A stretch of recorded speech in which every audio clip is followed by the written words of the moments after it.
Permanent हो जाएंगी सारी चीज़ें तो ज़्यादा अच्छा नहीं है?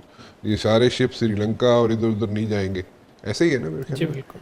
ये भी अच्छा है. और आप टाइमिंग देखिए ना, हाँ, ये अनाउंसमेंट आया है on the eve of the negotiations that are happening in Islamabad. आज मुलाकातें हो रही हैं, जी तो बहुत इम्पोर्टेंट फॉरेन मिनिस्टर्स इस वक्त इस्लामाबाद में हैं. और ये बात भी हमें पता है कि कुछ जो ईरानियन शराइत हैं वो अमेरिका को कन्वे हुई हैं, अमेरिकन शराइत ईरान को कन्वे हुई हैं. अभी भी डायरेक्ट कॉन्वर्सेशंस नहीं हैं, लेकिन एक सिलसिला तो शुरू हुआ है ना. जो शायद फ़िक्र की बात है वो इस वक्त ये है कि ये जो स्ट्रेट ऑफ हॉर्मज़ है ये एक्सपैंड ना हो जाए, क्योंकि बाबुल मंदब की बात हो रही है. अगर उसकी चीज़ भी समझिए बंद हो जाती है, या ईरान उसको भी वॉर के अंदर समेटता है थ्रू हुटीज़ इन यमन, और यमन में उनके पास ये कंट्रोल है, और अब यमन में जो हुतीज़ हैं दे बैक इन द वॉर, क्योंकि वो इजराइल पे भी डायरेक्ट अटैक कर रहे हैं. तो मेरा ख्याल है ये अगर एक्सपैंड होने से अमेरिका रोकता है तो जंग सिमटेगी. लेकिन अगर ये जैसे बात हो रही है कि बूट्स ऑन ग्राउंड, या जो उनका आइलैंड है वहाँ पर, तो तकरीबन ईरान ने ये धमकी इसीलिए दी है कि आप ऑफ बूट्स ऑन ग्राउंड भी रहें, और आप जो हमारे क्रिटिकल आइलैंड्स हैं उसकी तरफ भी ना आएँ. जो उनके अपने एनालिस्ट हैं, जो एक ब्रिटिश एनालिस्ट हैं, उन्होंने बिल्कुल वाज़े तौर पे कहा है कि इराक़ में जितनी फ़ौज थी ना, उससे कम आपको 3-3.5 लाख ज़्यादा फ़ौज चाहिए ईरान में boots on the ground operation के लिए, या फोर्सफुल रिजीम चेंज के लिए. और इसमें इरानियन ऑफिशल्स भी शामिल थे, जो इराक़ी ऑफिशल्स भी शामिल थे. जो ईरान का स्ट्रक्चर है ना इस वक्त, एक उन्होंने बहुत पहले से उसको डिसेंट्रलाइज कर दिया था. तो ये पूरा कमांड एक जगह नहीं है, एक बात. दूसरी बात ये कि उन्होंने बहुत तेज़ी के साथ अपने प्रॉक्सी नेटवर्क्स को रिवाइव किया. तो आप देखें हिजबुल्लाह भी हिट कर रहा है तल अवीव को, हुतीज़ भी हिट कर रहे हैं, और ऑफ कोर्स ईरान हिट कर रहा है. लेकिन at the end of the day जो ये कॉन्फिडेंस मेजर्स की बात हुई, कॉन्फिडेंस बिल्डिंग मेजर्स की, ईरान को का ये कंसेशन देना इस बात की अक्कास है कि ईरान चाहता है कि वॉर ख़त्म हो, लेकिन साथ साथ ये भी चाहता है कि वॉर उन टर्म्स पे ख़त्म हो जिस तौर ईरान के पास ये गारंटी हो कि ये स्ट्रैटेजिक पॉज नहीं है, और फिर दोबारा उसको इसी तरह की सूरत हाल का सामना नहीं होगा. और इसीलिए जब कल बात हुई तो उसने वाज़े इशारा किया कि न्यूक्लियर प्रोलिफरेशन ट्रीटी से बाहर निकलना ऑफ द टेबल नहीं है. अच्छा. गालिबन उन्होंने कहा कि हम कमेंट नहीं करेंगे, जिसका मतलब है कि अंडर कंसिडरेशन है. और न्यूक्लियर प्रोलिफरेशन ट्रीटी में तो जाना इस वक्त पूरी दुनिया को उन्होंने ये दे दिया समझिए मैसेज कि अगर आप एनपीटी का हिस्सा बनते हैं, अगर आप किसी भी ऐसी ग्लोबल पैराडाइम का हिस्सा बनते हैं जहां आप न्यूक्लियर पावर नहीं बन सकते, तो आपकी वनरेबिलिटी इस तरह से बढ़ जाती है. और उन लोगों को ममालिक की जिन्होंने गेट क्रैश किया है न्यूक्लियर क्लब को, जिसमें पाकिस्तान भी शामिल है, इंडिया भी शामिल है, वो आज उन ममालिक में हैं जो गारंटीज़ भी ले रहे हैं, जो सेफ भी हैं, और जिनकी सिक्योरिटी को टच करते हुए ममालिक ठहरे हुए हैं. So I think the situation is in a state of flux. और जो कमज़ोर ममालिक थे, जिनको समझा जा रहा था कि इनको 3 दिन में 4 दिन में ख़त्म कर दिया जाएगा, मैं और आप बैठे हैं और the war is into 1 month, तो आई थिंक के इक्वेशंस तब्दील हो रही हैं.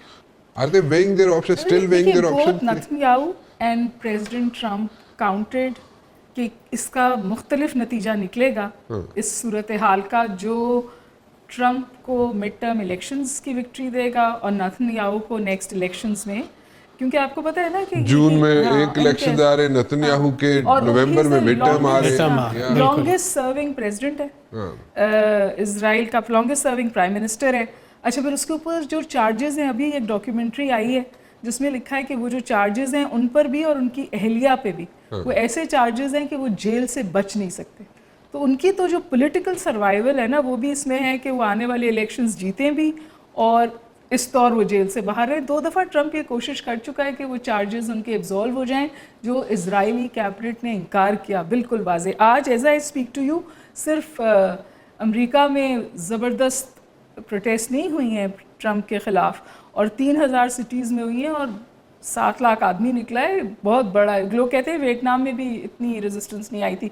इवन नेतन्याहू के घर के बाहर एंटी वॉर. तो ये तो आप समझिए ना कि कई फ्रंट्स खुल गए ना, अमेरिका के लिए भी और इजराइल के लिए भी.